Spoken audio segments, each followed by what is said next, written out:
di bidang politik. Perwujudan Kepulauan Nusantara sebagai satu kesatuan politik. Anak-anak, di dalam kehidupan bidang politik ini, nanti ada 7 poin perwujudan Kepulauan Nusantara sebagai satu kesatuan. Nah, yang pertama yaitu keutuhan wilayah nasional dengan segala isi dan kekayaannya merupakan milik bersama bangsa. Kemudian yang kedua, Indonesia yang terdiri dari berbagai suku, bahasa daerah, agama, merupakan satu kesatuan bangsa yang bulat. Yang ketiga, bangsa Indonesia harus merasa satu, senasib dan sepenanggungan, sebangsa dan setanah air, dan satu tekad dalam mencapai cita-cita bangsa. Yang keempat, Pancasila adalah satu-satunya falsafah serta ideologi bangsa yang melandasi dan mengarahkan negara menuju tujuannya.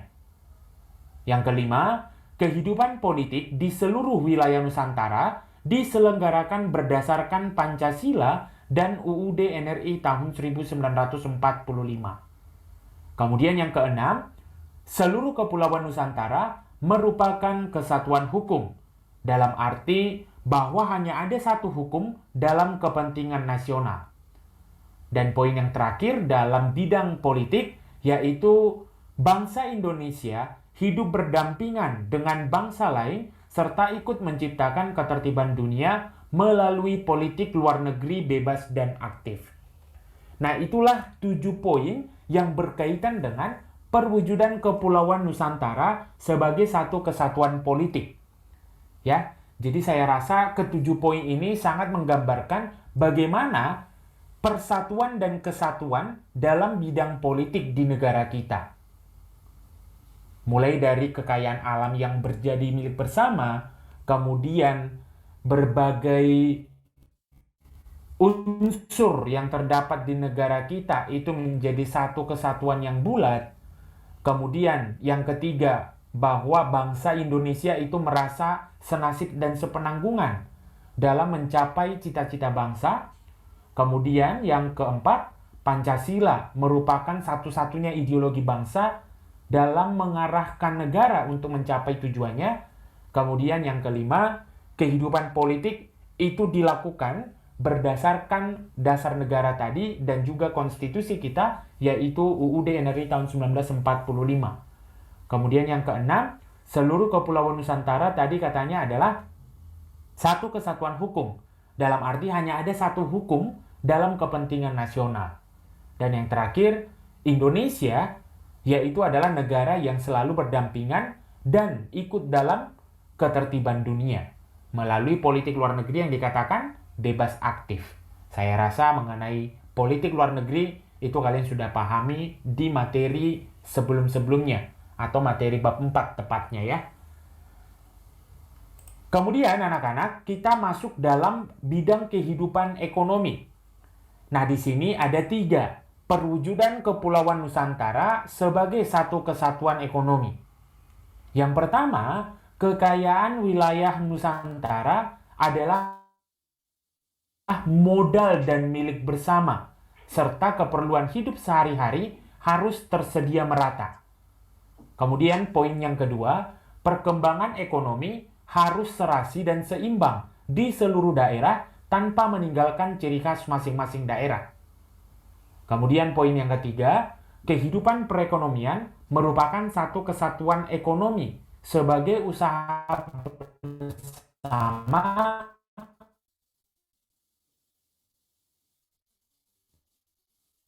atas asas kekeluargaan bagi kemakmuran rakyat. Nah, itulah 3 poin yang ekonomi. Nah, anak-anak, berikutnya kita langsung lanjut ke bagian yang C-nya, yaitu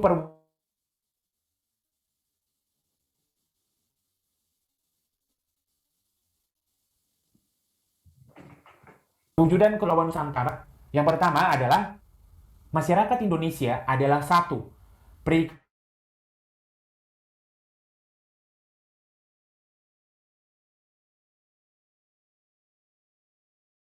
pada hakikat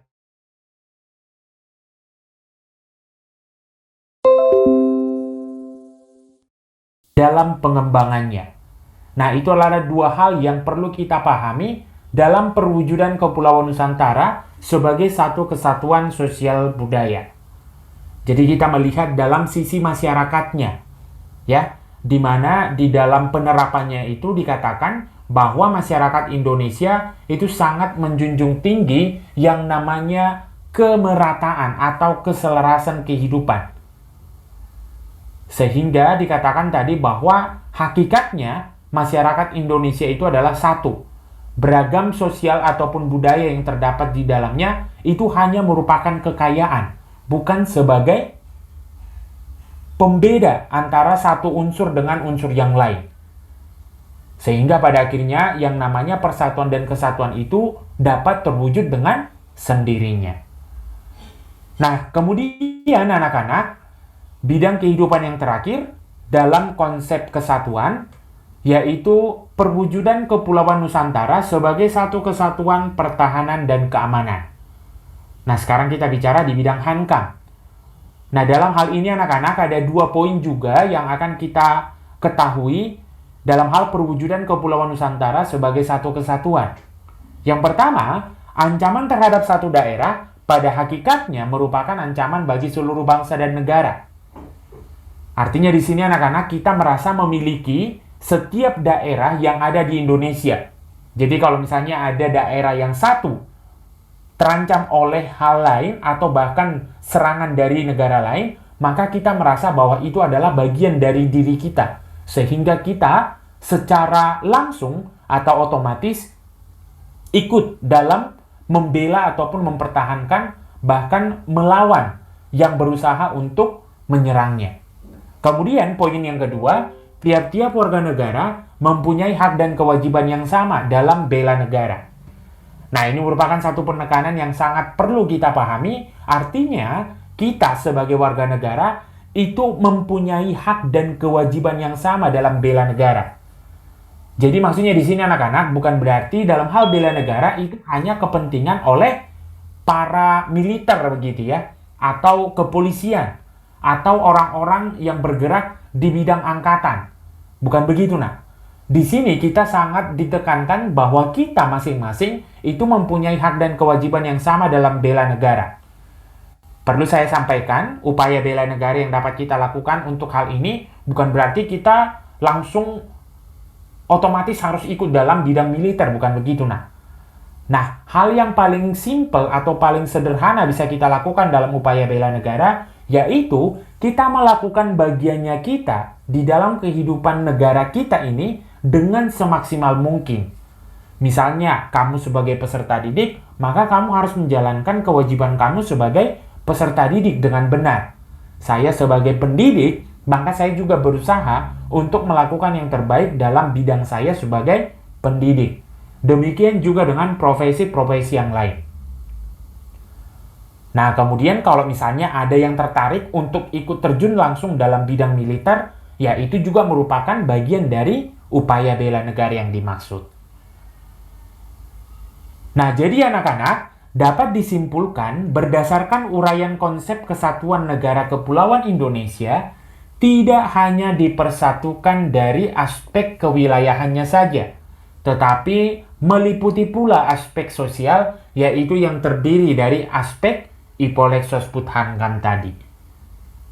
Kalau tadi aspek kewilayahan itu meliputi yang namanya darat, laut, dan udara, artinya hal-hal yang bersifat natural atau yang bersifat alam.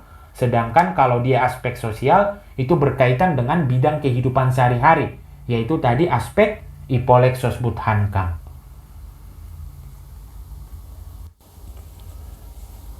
Anak-anak, selanjutnya dalam bicara tentang konsep kesatuan negara Kepulauan Indonesia, kita akan membahas atau sedikit menyinggung tentang yang namanya wawasan Nusantara.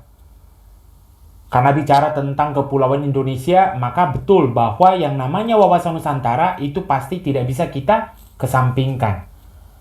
Sebelumnya, atau bahkan tepatnya itu di bab terakhir di kelas 10, kita sudah belajar secara detail tentang wawasan Nusantara.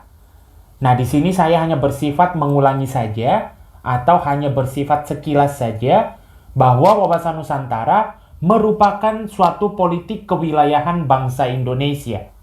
Artinya anak-anak, konsep wawasan Nusantara merupakan politik yang dapat kita kembangkan atau kita pahami di dalam melihat kewilayahan negara kita. Kalau misalnya kalian masih ingat bahwa wawasan Nusantara itu intinya adalah cara pandang kita terhadap kondisi di wilayah negara kita. Makanya itu merupakan politik bagi kita untuk memahami yang namanya kewilayahan bangsa Indonesia.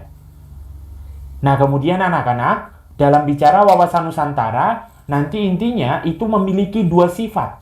Ada yang disebut dengan sifat manunggal, kemudian ada yang disebut dengan sifat utuh menyeluruh. Tadi di awal penjelasan mengenai konsep kesatuan juga sudah saya singgung mengenai sifat manunggal dalam wawasan Nusantara. Intinya manunggal itu adalah keserasian dalam segala aspek kehidupan, baik itu kehidupan alamiah maupun dalam kehidupan sosial. Tadi kehidupan alamiah itu bersifat alam intinya atau natural, baik itu darat, laut, dan udara. Sementara kalau misalnya kehidupan sosial itu berarti kehidupan manusia di dalam kesehariannya, meliputi tadi aspek politik, ideologi, ekonomi, sosial budaya, dan pertahanan serta keamanan. Nah, kemudian sifat berikutnya yaitu adalah utuh menyeluruh. Utuh menyeluruh artinya wilayah Nusantara dan rakyat Indonesia sebagai satu kesatuan yang tidak dapat dipecah oleh kekuatan apapun, sesuai dengan asas satu nusa, satu bangsa, dan satu bahasa. Namanya utuh menyeluruh berarti tidak terpisahkan begitu ya, atau tidak dapat dipecah. Maka jelas tadi bahwa yang namanya utuh menyeluruh intinya adalah satu kesatuan yang tidak dapat dipecah oleh kekuatan apapun.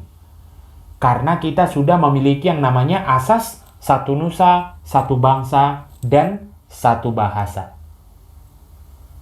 Nah, selanjutnya anak-anak, kita masuk ke konsep berikutnya dalam membentuk pemahaman persatuan dan kesatuan. Tadi konsep pertama adalah konsep persatuan.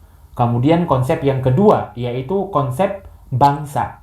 Nah, sekarang kita masuk konsep yang ketiga tadi masih ada konsep kesatuan. Nah, sekarang kita masuk ke konsep berikutnya yaitu konsep integrasi nasional. Nah, ini juga merupakan materi yang sudah pernah kita bahas di kelas 10 ya. Bahwa yang namanya integrasi nasional itu adalah intinya proses penyesuaian di antara unsur-unsur yang berbeda sehingga menghasilkan keserasian dalam kehidupan masyarakat. Nah, anak-anak, dalam hal bicara integrasi nasional intinya adalah persatuan dari berbagai keberagaman. Nah, di situ tadi ditekankan bahwa ada penyesuaian di antara unsur-unsur. Bicara unsur-unsur, itu adalah hal-hal yang berbeda di dalam negara kita, tetapi itu merupakan sebuah kekayaan yang nantinya itu menjadi satu kesatuan yang utuh dan bulat. Unsur-unsur itu bisa berupa suku, agama, ras, antar golongan, adat istiadat, dan sebagainya yang sejenis dengan hal tersebut. Nah, anak-anak, faktor-faktor integratif atau hal-hal yang dapat mendukung persatuan dan kesatuan di negara kita, bicara integrasi nasional tadi ya, di sini saya buatkan beberapa poin, dan di kelas 10 juga sudah pernah saya beritahu juga contohnya. Salah satu diantaranya atau beberapa alat pemersatu diantaranya yaitu ada Pancasila, kemudian ada UUD NRI tahun 1945, kemudian ada bendera merah putih, kemudian ada lagu kebangsaan Indonesia Raya, kemudian ada bahasa Indonesia, kemudian ada juga Sumpah Pemuda, dan sebagainya. Kalau misalnya nanti kamu tambahkan, ada mata uang rupiah, ada lagu-lagu perjuangan, atau lagu-lagu wajib nasional, kemudian ada lagu-lagu daerah, dan sebagainya, begitu ya. Nah, itu juga sudah pernah kita bahas di kelas 10. Dan itu merupakan alat-alat pemersatu bangsa. Yang intinya ketika kita menyebutkan atau memperkenalkan hal tersebut, intinya di setiap daerah di Indonesia, maka kita semua pasti akan mengetahuinya. Nah, berikutnya anak-anak, kita masuk ke konsep yang kelima. Tadi ada 6 konsep ya, berarti sekarang kita sudah masuk ke konsep yang kelima. Konsep yang kelima yaitu bicara tentang konsep nasionalisme. Saya yakin ini juga merupakan istilah yang sudah tidak asing lagi bagi kita. Tapi mungkin kalau ditanya apa artinya nasionalisme, mungkin masih banyak juga yang bingung atau mungkin ada yang tidak tahu bahkan. Nah, anak-anak, di sini saya akan buatkan deskripsinya. Intinya, konsep nasionalisme merupakan suatu paham yang menganggap bahwa kesetiaan tertinggi atas setiap pribadi harus diserahkan kepada negara. Jadi intinya di sini sangat ditekankan yang namanya cinta terhadap negara kita sendiri. Pokoknya itu yang paling tinggi, bahkan di atas cinta terhadap diri sendiri. Tetapi dalam kehidupan realnya, yaitu kembali lagi ke masing-masing kita begitu ya. Bagaimana penerapan daripada konsep nasionalisme ini? Apakah kita benar-benar cinta terhadap negara kita, melebihi cinta terhadap diri sendiri? Itu kembali lagi ke kita masing-masing. Tapi yang pasti, di dalam pembelajaran ini, kita ditekankan supaya memiliki yang namanya konsep nasionalisme. Nah, anak-anak dalam memahami konsep nasionalisme ini, itu dikenal sejak berdirinya organisasi Budi Utomo.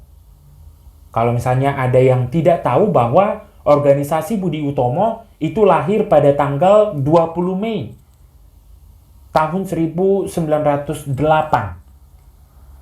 Dan itu juga nanti menjadi tonggak sejarah dalam pergerakan pemuda-pemudi Indonesia untuk merenggut yang namanya kemerdekaan atau untuk membebaskan negara kita dari yang namanya penjajahan.